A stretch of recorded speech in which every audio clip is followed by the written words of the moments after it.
Hello everybody and welcome back to the Kamidogu podcast. I am Christopher Veljanovsky, and joining me as always is the man, the myth, the legend, Toasty. Toasty!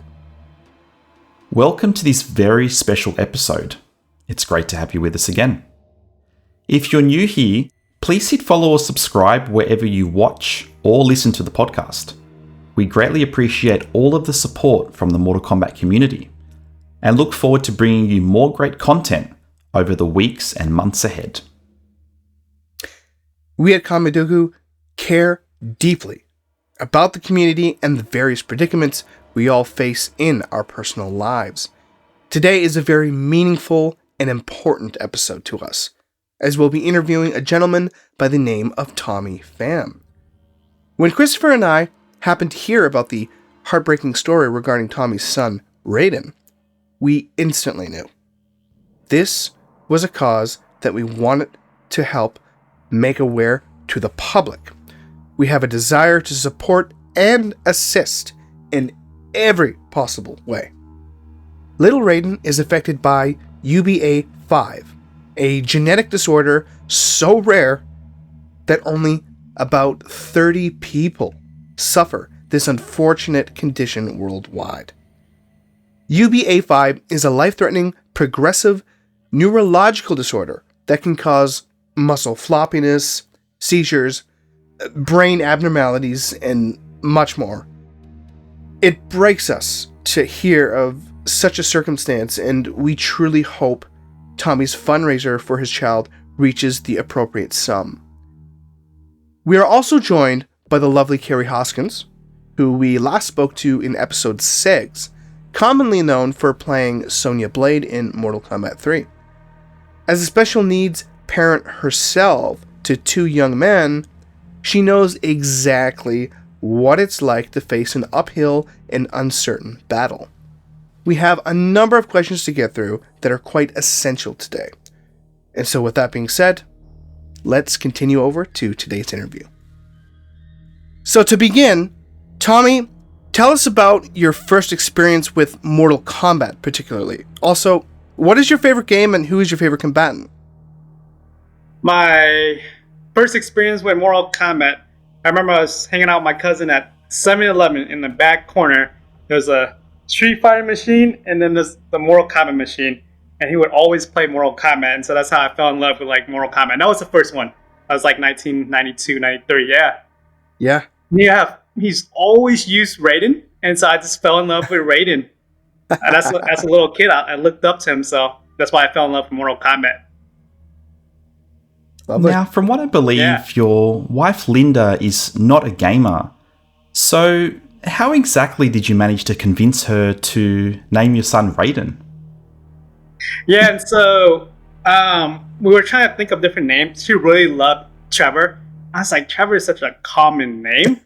And I'm like, well, what about Raiden? And it's just like, ooh, that's a unique name. It's kind of like Jaden. I love it. Let's go with Raiden.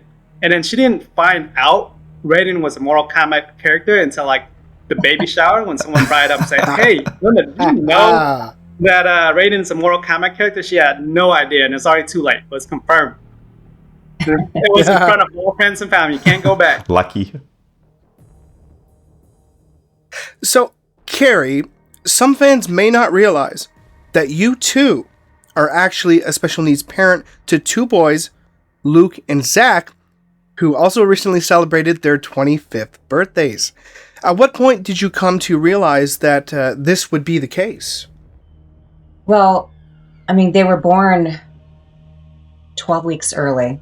They were 2.5 pounds. And when we were going through the whole NICU process, they were in the NICU for about 2 months.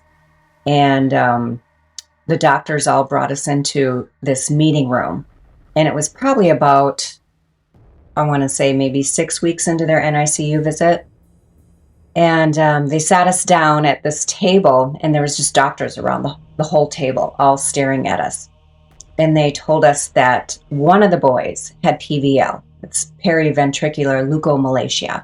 And that's where there's lesions on the brain, because the brain wasn't done developing, it created lesions on the brain. So that those parts of the brain were not developed, and they probably wouldn't be.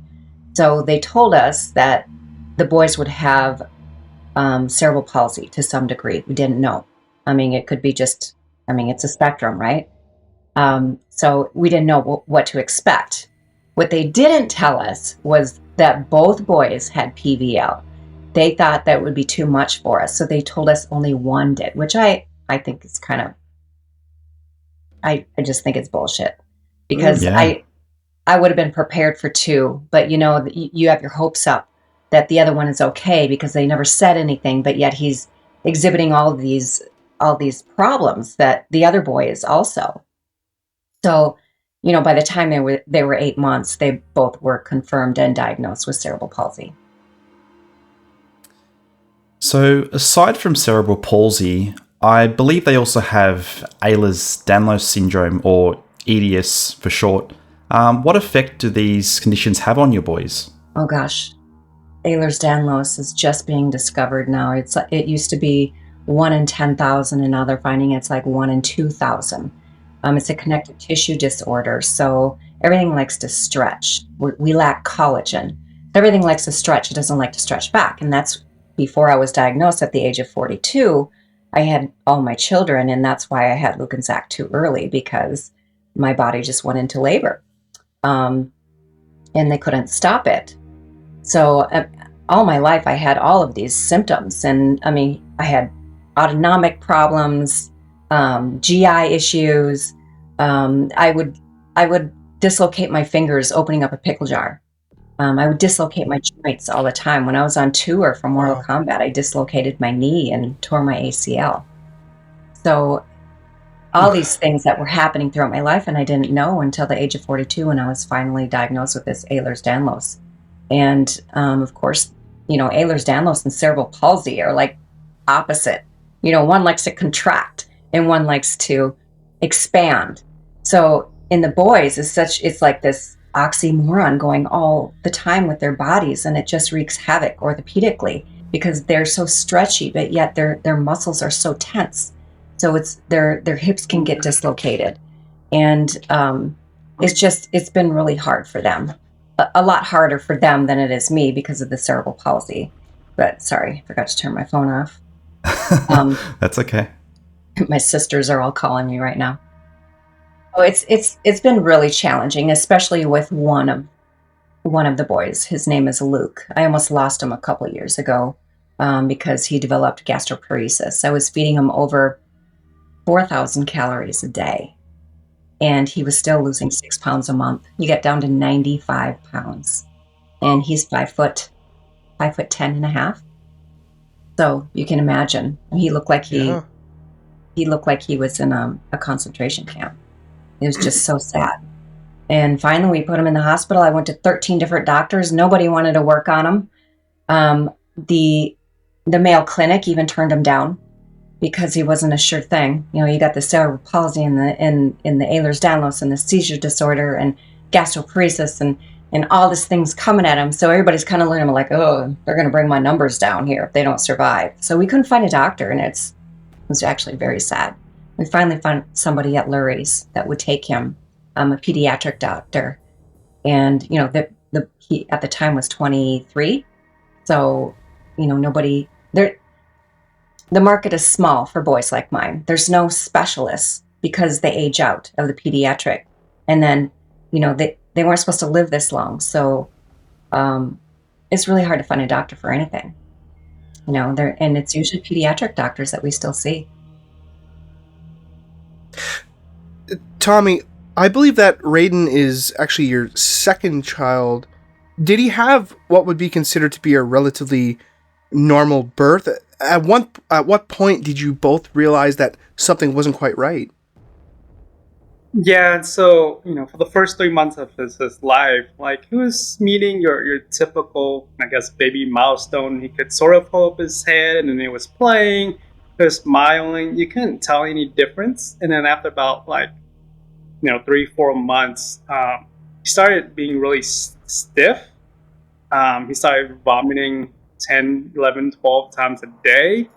He started contorting his body in different ways. Yeah, it's crazy. And we'll go to a pediatrician and I'm like, well, maybe he has acid reflux or food allergy and, a bunch of other explanation. As a parent at that time, you're like, okay, sure, we'll take those recommendations. Come to pass like 4 or 5 months, 6, 7, 8 months. I can't remember anymore. We finally switched pediatrician, and the new pediatrician was like, there's definitely something wrong with your son. He is both hypotonia, which means he's very floppy and soft, but he's also hypertonia, meaning he's very stiff most of the time. So that combo doesn't allow him to control his body. And so he was around like 10 months at a time when we saw that pediatrician. He couldn't sit up. He couldn't control his arms or legs, or nor could he have any kind of head control, right? Because any given time you balance between floppiness and stiffness, so it's really hard to just control anything. And so she was like, you definitely need to see a neurologist. You have to be admitted into a hospital. And so that was around December of 2020, I believe. We ended up staying in the hospital for 10 days, and we ran all kind of tests that you can imagine. They poked my son, I don't know, feel like hundreds of times, if not 1,000. And at that time, he was just throwing up all the time. He couldn't intake any food. And so, like they said, it fell his thigh because he couldn't gain any weight.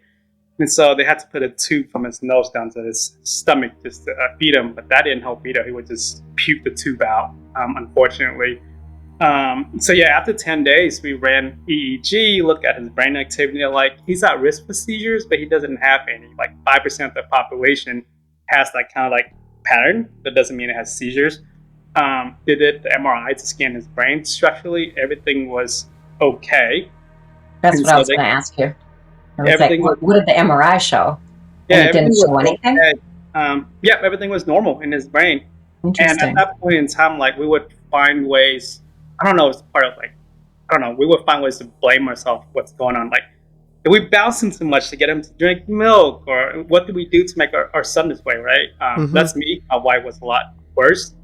And then, yeah, we just went home. They were like, hey, let's just take the wait and see approach and see maybe it's just a developmental delay, because they couldn't find anything was wrong with him. But we did went home after 10 days with a tube through his nose into his stomach to get fed. They call that the NG tube. And then we would go through all this process of like physiotherapy and occupational therapy like daily, right, which is 5 times a week.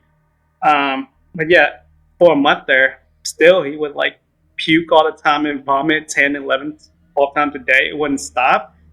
And as a parent seeing that, it's like, enough, it's enough, right? And whenever he does vomit, like this tube actually comes out of his nose. So like my wife would have to pin him down, and I would have to take this tube and stick it down his nose to make sure it goes back into his stomach. And sometimes we were like, hey, is it really going to his stomach or is it going to his lungs? So we have to actually go to the ER, get an x-ray to make sure it actually goes to his stomach and not his lungs. We went through that every single day. And so finally, we decided to get what's called a G tube, so we don't have to deal with that tube in his nose anymore. And so we'll feed him directly through his stomach. And as a parent, you don't want to do that, right? We were really hesitant to even try to feed our son through his stomach, because that's like no longer normal, right? We didn't want that feature for him, but we just had to do it. And so yeah, that's when we learned that he was different. My heart just breaks for you. Everything you just said right there, I went through at their age, times 2, everything. The whole story, even, the NG tube, and wondering if it's in the lungs or in the stomach, and, you'd aspirate and you weren't sure if that was stomach fluid or maybe he was just congested. So I totally have empathy for you. I didn't want to be too graphic, but sometimes you put the tube in, you puke it out, and sometimes like even vomiting, sometimes blood will come out. It's yeah. So So Raiden was eventually diagnosed with UBA5, which even I hadn't heard of before hearing of your story. And it's something that's extremely rare and it affects as little as 30 worldwide. So how did you and your wife feel after receiving the diagnosis? I mean, obviously you're heartbroken, but did you go through a phase where you felt I guess, a bit hopeless. And how did you turn that around and use it as strength to move forward on this journey? Yeah, so this going back, so it took us a while, 7 or 8 months after we got the G-tube to finally get that diagnosis. We went through a process called whole exome sequencing, so WES, WES for short, to look at all 20,000 gene. And so they found out that he has a particular gene mutation called UBA5. And so when the geneticist told us that he has this mutation and nothing much is known about it, there's little research and there's only like 30 cases. And I kid you not, we had like 5 minutes with the geneticist, and that was pretty much it. We had no further research or any kind of guidance on what to do. And so, of course, we became Dr. Google. And when we Dr. Google, it's you see it, and you see other kids that's like life-threatening. You see kid passing away, in infancy, toddler years. Yeah, I don't even know how to describe it. Like my wife and I at that time when we got that result, it was August of 2021. Yeah, if I don't even know how to describe, I'm getting emotional, but in a way to describe like Mortal Kombat, it just felt like Kano reach in and like pull your heart out a few times, and then Shang Tsung just like take your soul out. Like you don't feel anything, but you also feel pain at the same time. And it was like for like a month. It was hard knowing that you give birth to a child. You imagine you have this amazing family, right? You've written chapter 1. This is what you're going to do with your family. He's going to hang out with his sister. Throw that shit out because no more, right? A life totally changes. You actually go through a mourning process. Yep. You mourn for the child that you thought you were going to have. And you sit there and you wonder, how can they possibly be happy, this way? But you know what? That's all they know. They're happy, and I know the doctors told you that this is fatal and all this stuff, but they don't know that much. It might not be fatal in your son's case. They told me that my sons were going to die probably in their early 20s, and we're going on late 20s now. So you don't have the answers, and God only knows, what Raiden was brought on this earth for and how long he's going to be here. The doctors can only say, well, this is what we've seen maybe 20 times, and you can't believe them. You have to have your own faith and do the best that you can do, and, give him a good quality of life, which you can definitely tell he's so loved and he has amazing quality of life, and you guys should be proud. No, he's a happy kid. But yeah, it's a month there or two is just that grieving process that the life that we imagine is no more, right? Yeah. And then, after that, luckily we have a great support system. We have great friends, and we just got back up and we're like, okay, this is our new norm, and we're going to live life this way. But at the same time, we're going to fight. We're going to find a treatment for him, even though it doesn't seem like one is possible. But we read about the advancement of like gene therapy, so we're going to go take that path and see what happens. Carrie, you mentioned to us back in episode 6 of our podcast that you maintain a rigorous workout schedule so that you have the physical strength to lift and move your sons. Not to mention, in personal conversations we've had, you've basically said that you haven't slept in 25 years. From where did you find your daily strength? And do you believe that climbing this mountain has ultimately made you a better person? Oh, definitely. I just put a post out there when my boys hit 25, and I listed some things that I thought that I had learned from them, but I did say that, yeah, I do feel like I'm a better person because of them. They teach you perspective. They teach you what's important in life. It's not all those little monetary things. It's family. It's life. Just to be able to appreciate life every single day. Every day that I have with them, I am grateful. Whether I'm up all night or not, at least I have them with me in my arms. Amen. Yeah. But yeah, Luke weighs more than me now, but I can still lift him. Tommy, the doctors pretty much told you that nothing can be done, as UBA5 is incredibly rare, and so there's next to no research surrounding it. Why did you choose to fight against that notion why are you embarking on what many would consider a near impossible journey? Just want to hear your thoughts there. I've been a fighter all my life, and I will continue to fight. Like, that's what I want my family to see me as. I want my daughter to see as a fighter. I'm not gonna give up just because he has this condition that maybe his fate, but you gotta fight and try with, especially with the advancement of medicine. You just never know, right? You hear success Yes. of gene therapy, like, hey, maybe we could do that. We could do that too, as well. And then maybe this is a grieving process, or I'm mentally telling me this, but maybe this is God's purpose, right? For me to go through this path with my son.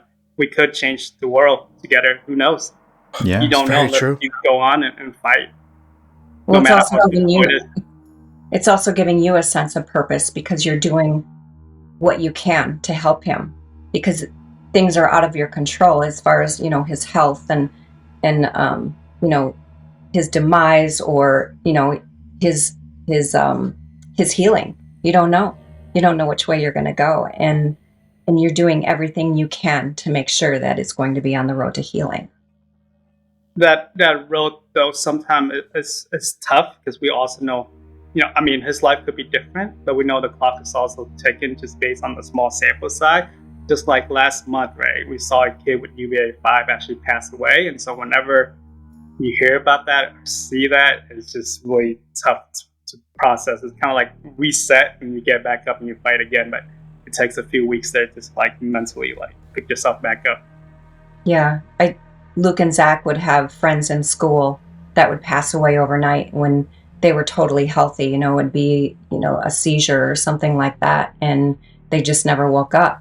And it sets you back, and it just breaks your heart, and you wonder, am I going to be in their shoes?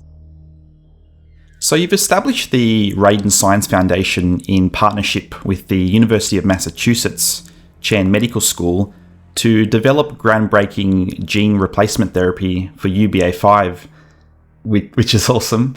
How long is this process expected to take, and just how much money do you need to raise to make this happen? Yeah, so we launched the Raiden Science Foundation last Thanksgiving. Once we established that partnership with UMass Chan, so they're one of the premier, personalized medicine gene therapy institute in the country. And so, for the audience watching at home, what exactly is gene therapy?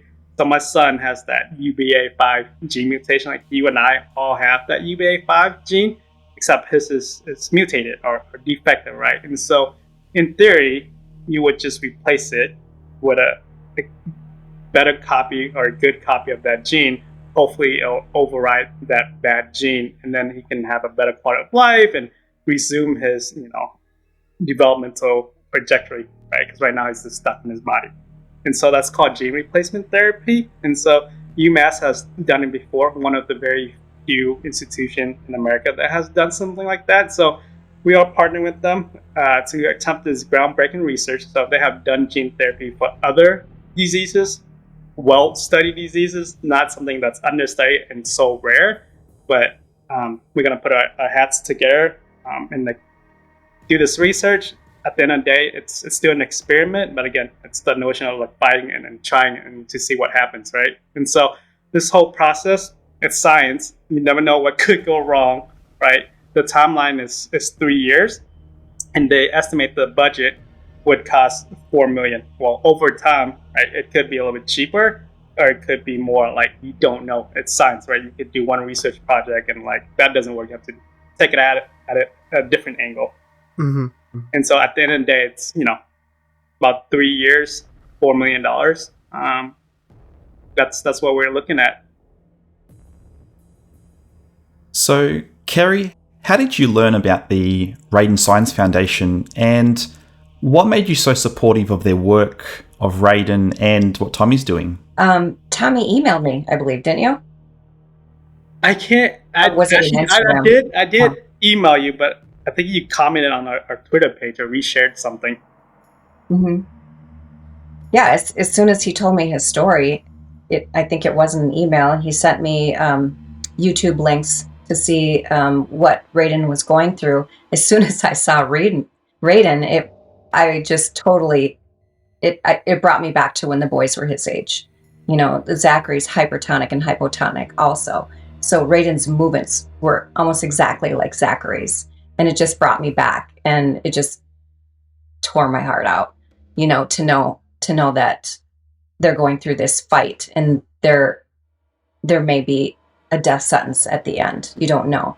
So I was like, I have to help. I mean, just to be there for support, for what they're going through now. I can be a source of support, and another creative mind to think about, what else can we do? And I'm constantly thinking about that, like, what could we do to help this boy?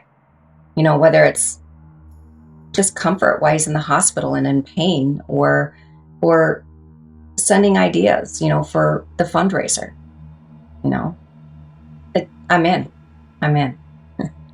I'll fight with you. I appreciate that so much, Carrie. Yeah, because Tommy, you have mentioned before that Carrie helped you through a pretty tough time while you were with Raiden in the hospital. Could you tell us more elaborately about that, though? Yes. So, with any kind of special need child or a rare disease child, like, every day is different. You don't know what to expect. And so we took a trip to Hawaii with our family, just to kind of like reset it and enjoy life, because you never know what tomorrow will bring, right? And so everything was great. And then on a flight home, Raiden just got sick. This was around towards the end of May. We didn't know what was going on. So he was home. We finally got home, and then he started making these weird movements and started contorting his body again. They call it dystonia.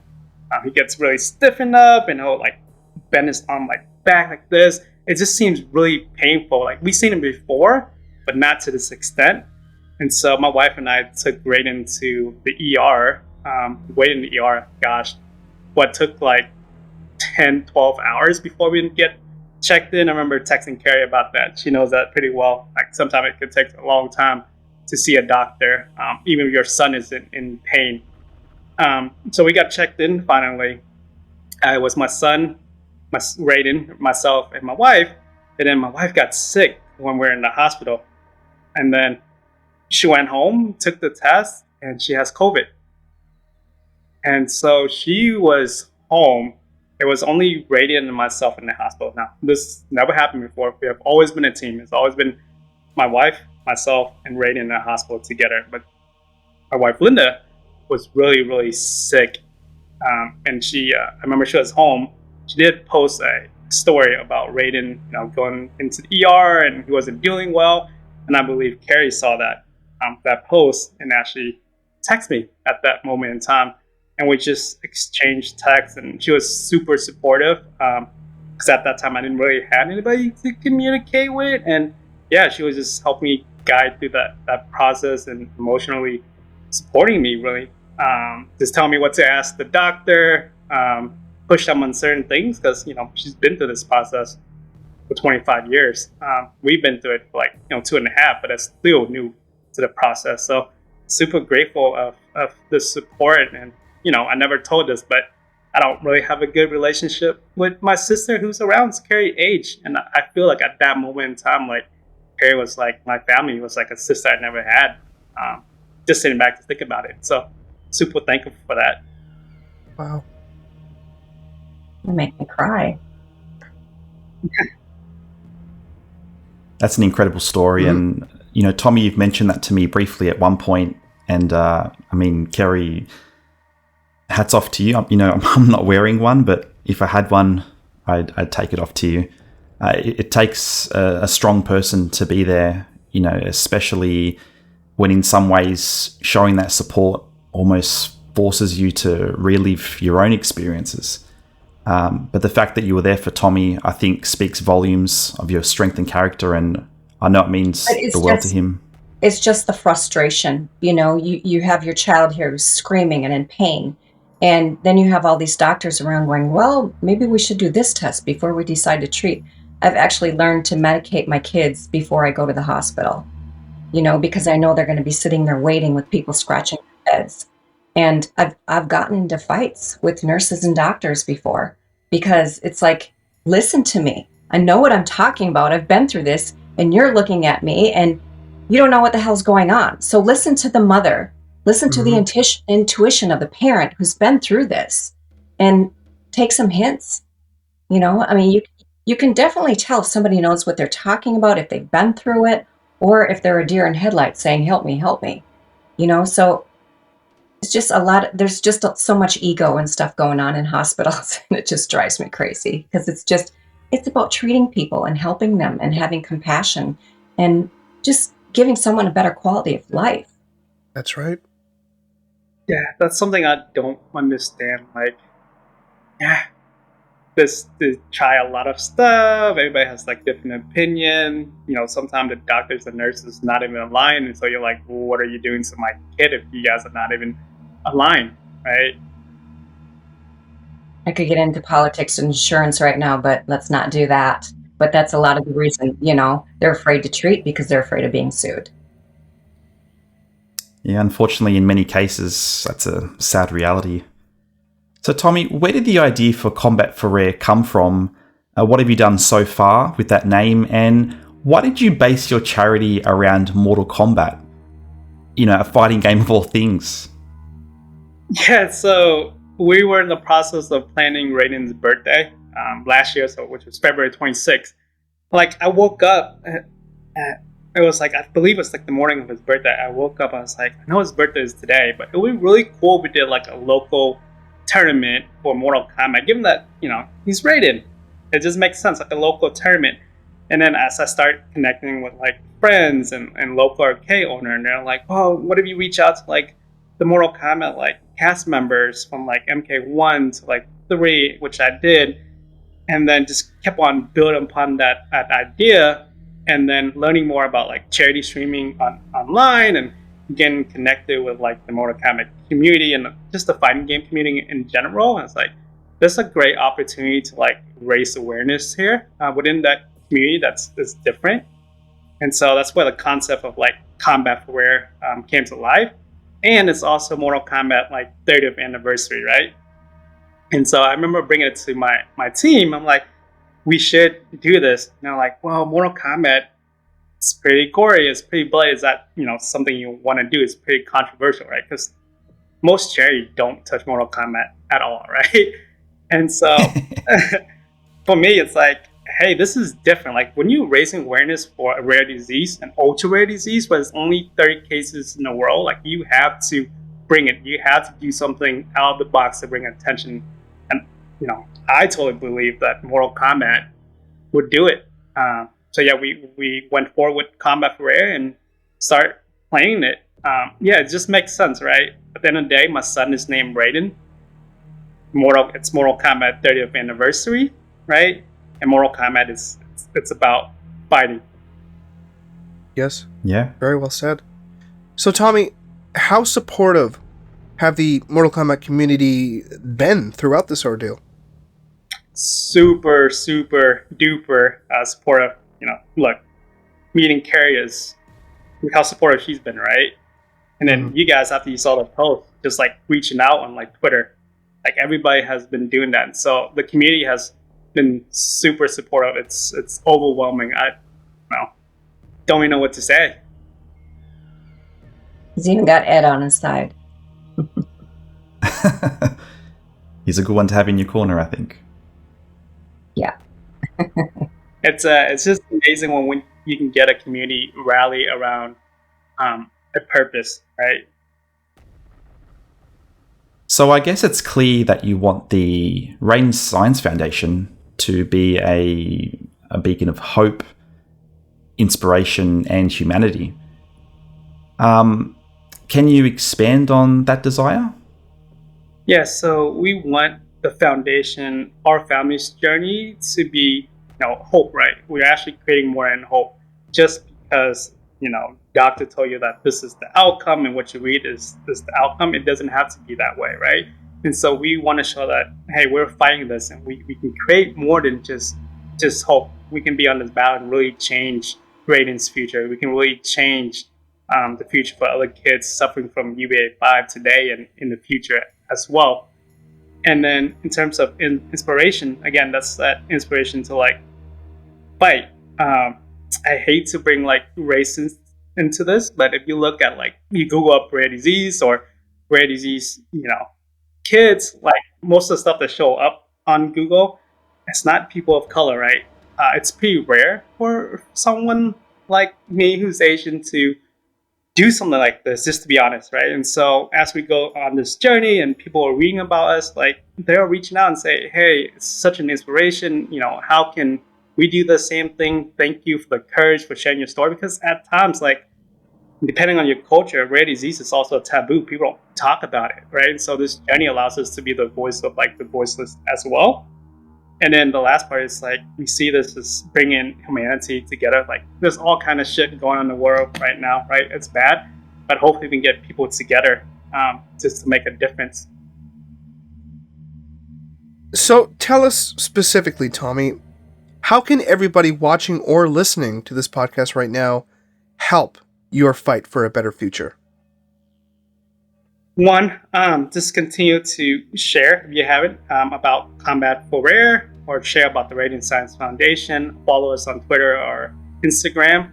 Donate if you can, right? Even $1 counts. If you can, that's totally okay as well.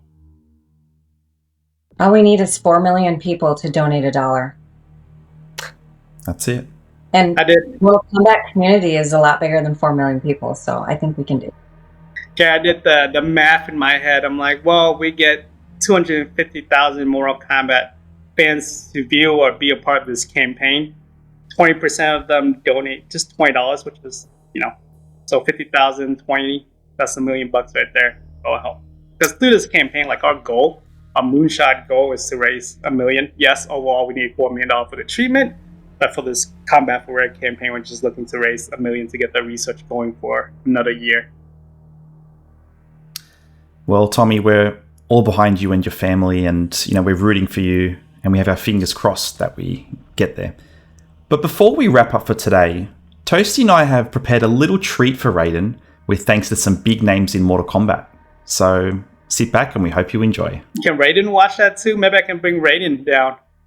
Yeah, if you like. Yeah, let's go for it. Yeah. Hey, buddy.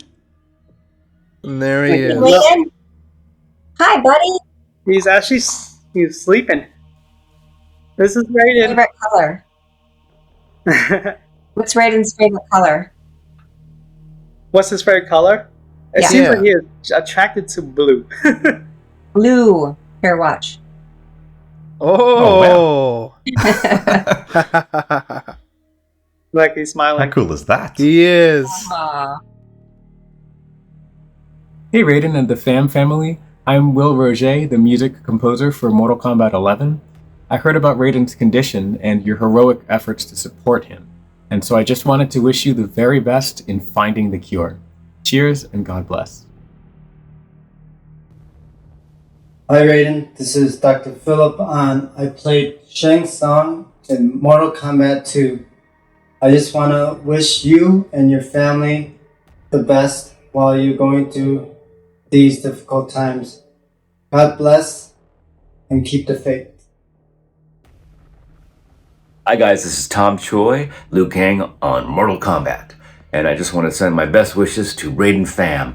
Raiden, you, the God of Thunder, have all the power and strength to kick UBA5's butt. So, and I have a 6.5-month-old myself, so this is very near and dear to me. You got this. Earth Realm needs you, and as the immortal words say, fight.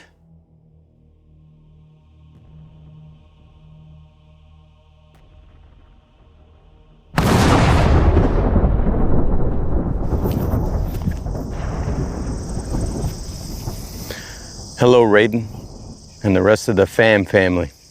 I'm Carlos Pesina, the original Raiden from Mortal Kombat 1 and 2. Illustrator, motion capture, combat design, and choreographer all the way up to MK11, and now recently retired from NetherRealm Studios. I want to say a small prayer and a blessing to you, Raiden, and your family. We're here praying for you every day. And we wish the best outcome for you and your family. And from my family to yours, God bless and many blessings. Thank you. Hey Raiden and family, this is Max Huang. You guys might know me from the Mortal Kombat movie 2021 where I played Kung Lao. And today I wanted to take the chance to let you guys know that I'm wishing you all the best, a lot of strength for whatever difficulties you might be facing. And I know that little Raiden, like in the movies and the games, he is the god of thunder and lightning. So I have no doubt that he will continue using his warrior spirit to keep on fighting. With that being said, stay safe, guys, and all the best. Bye. Hello, Raiden fam. This is Johnny Cage, coming to you from Hollywood, California. Now, normally when I hear the name Raiden, it makes me want to crack my knuckles, get a little triggered, and prepare myself to kick some ass. I got an issue with your parents naming you Raiden, but I'm going to settle that for a moment. When your family told me about your story, Raiden, I gotta say I was impressed. Anybody who has to go through a fight like that is definitely someone that I'd like to call an ally and is just all around impressive. So, in honor of your fight and your family being cool, other than the fact that they named you Raiden, I'm making a declaration today that there will be one Raiden in the world whose ass I won't kick. And little man, that's now yours. Be it this universe, that universe, or any of the other alternate ones. Whether I'm young, old, in between, whichever version I am, I'm still awesome. Wherever that is, if you ever need a friend or someone to come take care of business with you, give me a call. I'll be there in a jiff. Did I just say jiff? Not okay. See, fam? This is why you don't name your kid Raiden. Messes with my head. So, I gotta get back to set, but much blessings, much love, keep kicking butt, and as I like to say, boom. Looks like he enjoyed it. He was watching it and he cracked a few smile. That's what I like to Hi, see. Raiden. Hi, Raiden. Hi, Raiden. Hi, Hey, buddy. buddy. Give me a smile. Can you smile? Can you smile? Let me see. You smile, Carrie. Hi. There it There you is. go. Ah. Sweet boy. Wow. Look at that. Oh, he's waving too. Yeah. Buddy? Hey. Yeah, no, it's just it's incredible to see just the support, and really thank you for doing this and continuing to helping us, raise awareness for rare disease and for UBA5. Well, we're here with you, and I don't want Yes. you or your family to ever feel like you're alone. That's right. Uh-oh. Oh. Okay, now I gotta tell my story because he Yes. ended that conversation like that. Go ahead, Carrie. So before the boys had their G tubes and their fundoplications, it's where they sew the stomach up around the esophagus so you can't throw up. They worked their way around it later, but we used to have these red Solo cups all over the house, to catch the puke. Oh. And I was wondering if Tommy had cups around the house, to catch the puke. Oh. Yeah. I don't have it. We just use our bare hands because we're used to it. Like, Oh. Okay, so we used to have red Solo cups all over the place. And I can't tell you how many times I made myself a drink and went to go drink it and could smell puke. Oh. So to this day, I cannot drink out of a red Solo cup. Oh. And they're not allowed in my house. We use clear or blue. Yeah. Cannot have red. okay, sorry guys, he's a bit under the weather, but he does, vomit and puke like that all the time. I was not joking when I say 11 or 12 times a day. But as Carrie like going through this process, especially children, this is like normal. We're like, okay, I got puke all over me. That's totally fine. I know for you too, it's like, woo. Well, it's actually normal for someone like Raiden because his trunk is underdeveloped, and when you're hypo and hypertonic like that, you can't hold yourself up, and when you hold yourself up, that keeps gravity pushing, what you put in your stomach down. So when you don't have that control in your trunk, things like to come back up, and you get a lot of gastro reflux and that kind of stuff. So, and it sucks for them. It sucks a lot. Mm-hmm. Well, Tommy, Carrie, did you have any final words at all before we end off today's episode? Yeah, you guys, donate. Yes. Donate to... Please. If you can, please. Raiden's cause for UBA5. Or UBA5, right? UBA5. There's no name for the disease yet. It's just... It's going to be called Raiden Fam disorder. Now, like Carrie mentioned, like if you can, please donate to a cause like what we're doing today, this journey that we're on to create the gene replacement therapy for UBA5 will have a generational impact. And what I mean by that is like, hey, it's not just a treatment for Raiden. It's not just a treatment for UBA5 disease. Like any discovery that we unlock will actually help other diseases as well. Because we know UBA5 also causes heart disease and diabetes and cancer as well.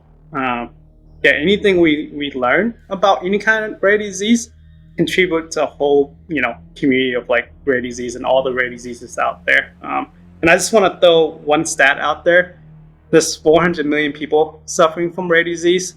Half of them, 200 million, are kids, right? And then 30% of those, which is 60 million kids, pretty much the size of Italy, unfortunately, will die before the age of 5. And my son, Raiden, unfortunately falls in that category, at least that's what we're told, but fate might be different for him. Who knows as we go on this journey? Fingers Out of crossed. all those rare disease, 80% of it is caused by genetic mutation.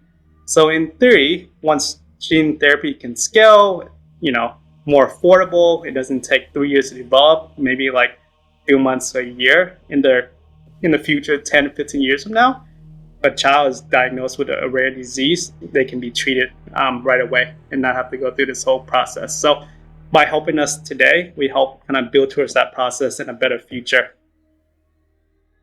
Hey, Tommy, how did they do the gene therapy? Where did they get the normal genes to do the therapy with? They would engineer that gene in the lab, and that gene would be carried. Couldn't he get it from like his sister? Or would that be No. bad because she's a female? Yeah, that wouldn't work. They would have to construct that gene, make a good copy. They have to figure out which copy to make. Now we get into the science thing, right? There's like 2 isoform of UBA5. We have to decide which one we want to go with. The one that's most expressed in the brain or the one that's not most expressed in the brain. We chose to go with the one that's most expressed in the brain because it makes sense. A lot of his symptoms comes from his, neurological effect there. So we chose to go with that one and just build that gene therapy platform around that particular Raiden's isoform turning of you the into gene a there. neuroscience. Yeah. Raiden's turning you into a neuroscientist. Yes, there's a lot of science word there. Well, before we wrap up, I just want to say again, thank you both for sharing your stories. It means a tremendous amount. And, we, the entire community, Tommy, we got you. And, this was a big deal for us. So, thanks for being on the show, and we're going to do everything we can, man. Yeah, thank you for having me and Raiden himself on the show. Yes. Thanks so much, guys, for everything you're doing. For sure, yeah. Stay strong and God bless. It's been an honour speaking with both Tommy and Kerry, who are warriors in their own right. Please do your part and help support Raiden's search for a cure. This research has the potential to save countless lives. If you'd like to make a donation, please visit combatforrare.donordrive.com. That's combatforrare.donordrive.com. There, you can join Team Kamidogu and help us raise funds for Raiden as a community. If you can't make a donation, please share this episode on your social media pages to further Raiden's story. Both Christopher and I wish Raiden and his family all the very best, and will continue to follow Raiden's progress closely. We at Kamidogu will keep in touch with the Pham family, and hope to have some positive updates to share with you in the future. Visit raidenscience.org for more information on Raiden's journey, and be sure to check out the episode's notes for links to Raiden's social media pages. While Mortal Kombat has a deadly alliance, which wreaked havoc, we as the greater Mortal Kombat community have a unique opportunity right now to join forces and fight for a better tomorrow. It has begun. Until next time, combatants, you know how it goes. Have fun, stay safe, and Stay flawless.